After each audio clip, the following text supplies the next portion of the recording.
Hello guys, welcome back to Safin graphics. আজকে আমরা advance editing এর কিছু টুল দেখবো, কিছু টুল এর আগামী পর্বে দেখবো।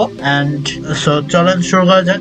আজকে আমরা হালকা পাতলা এডিটিং করবো। সো আমরা প্রথমে আমরা এই চারটা টুল দেখবো: crop overlay tool, spot removal tool, graduated filter আর red eye correction. Red eye কালেকশনে কিছু দেখানো নাই, এখানে কোনো পিকচারে রেড স্পট নাই।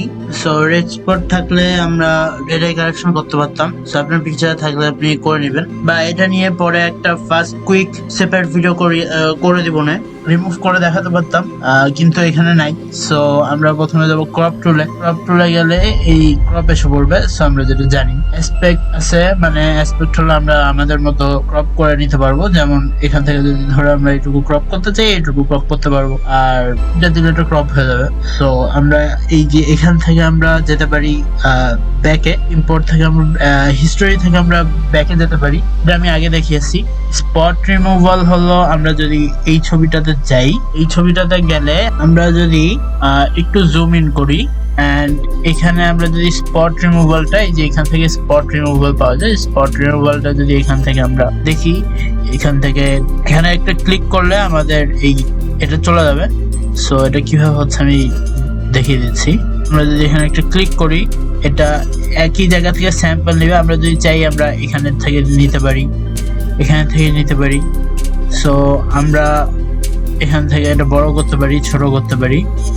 সো আমরা এটা এখান থেকেই নেই। সো এটা আমাদের রিটাচিং এ অনেক হেল্প করে। এন্ড কোনো ডিস্ট্রাকশন থাকলে ওইটাও রিমুভালে সাহায্য করে। যেমন এই ছবিটা আমরা যদি এখান থেকে আমরা ডিস্ট্রাকশন এগুলো রিমুভ করতে চাই, এগুলা মুখের থেকে এগুলা, আর এখান থেকে আমরা রিমুভ করতে চাই, সো আমরা রিমুভ করতে পারি। আর এখান থেকে যদি আমরা ধরে ক্লিক দিয়ে টান দিই, তাহলে আমাদের ওইটুকু এরিয়া আর কি হবে। এখান থেকে আমরা একটু কমিয়ে বাড়িয়ে দেখতে পারি যে কোন এরিয়াটা বেশি ভালো আছে, কোন এরিয়াটা দিতে পারবো। আমরা যে এরিয়া দিব সেটা হিল হবে। হিল আর ক্লোন এখানে দুইটা আছে।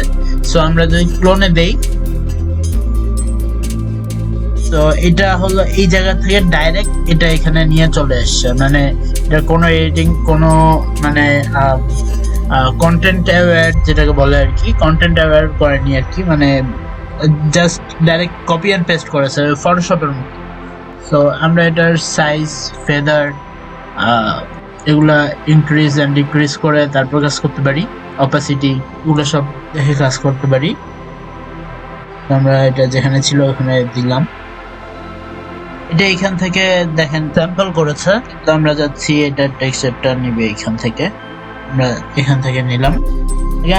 আমাদেরকে আসলে ম্যাচ করতে হবে, সে সবসময় তো ঠিক জায়গা থেকে তুলবে না, কিন্তু সবসময় বেশিরভাগ সময় সে ঠিক জায়গায় একেবারে পয়েন্ট করে।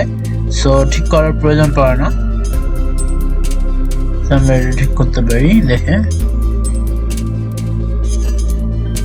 আমরা হিলে চলে গেলাম, হিলে গেলে আর কি ভালো কাজ হবে, যেহেতু এইসবের ক্ষেত্রে। যেটা হলো হিল দিয়ে হবে না, সেটা আমাদের ক্লোন দিয়ে এবারে জায়গা নির্ধারিত করে দিতে হবে। সো সেই কাজটা সেখানে হবে। এখানে দেখেন একটা বান্টার মতো আছে। সো আমরা স্ক্রল হুইল ঘুরিয়ে এটাকে একটু ছোট করে নিব, এটার উপরে দিব, তাহলে এটা ঠিক হয়ে যাবে। এন্ড এটা যদি আমরা অফ করি, তাহলে দেখতে পাবো আমাদের বিফোর এন্ড আফটার।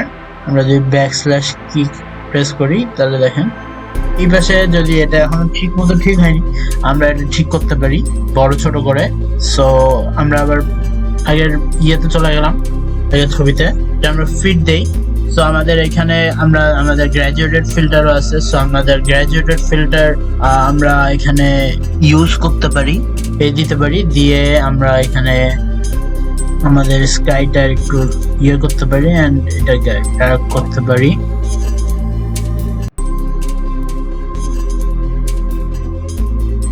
এটাকে একটু উপরে উঠিয়ে দিতে পারি, উপরে উঠিয়ে দিলে আর কি সুবিধা। আর এই ছেলেটার দিকে আমরা অনেক এক্সপোজার আনতে পারি। যেমন আমরা যদি যাই রেডিয়াল টুলে, আমরা যদি রেডিয়াল ফিল্টারে যাই, radial filter, shift M press করলেও রেডিয়াল ফিল্টারে চলে যাবে, এন্ড আর প্রেস করলেও ক্রপ ফিল্টার। পাশে দেখেন ব্র্যাকেটে আর দেয়া আছে, এখানে হভার করলে পাশে আর দেয়া আছে, সো এখান থেকে আর প্রেস করলে আমাদের ক্রপ টুলে চলে যাবে, শিফট এম প্রেস করলে আমাদের রেডিয়াল ফিল্টারে চলে যাবে, এন্ড আমাদের কিউ প্রেস করলে স্পট রিমুভালে যাবে। রেড আইতে কোনো নেই, মানে শর্টকাট নেই, গ্র্যাজুয়েটেড ফিল্টারে এম আছে। শিফট এম হলো রেডিয়াল ফিল্টার এন্ড এম হলো গ্র্যাজুয়েটেড ফিল্টার। তো আমরা এখানে গেলাম, এটাতে আমরা এখানে আমরা ইনভার্ট করতে পারি, ইনভার্ট করে দিলাম। আমরা এক্সপোজার একটু কমাবো, এক্সপোজার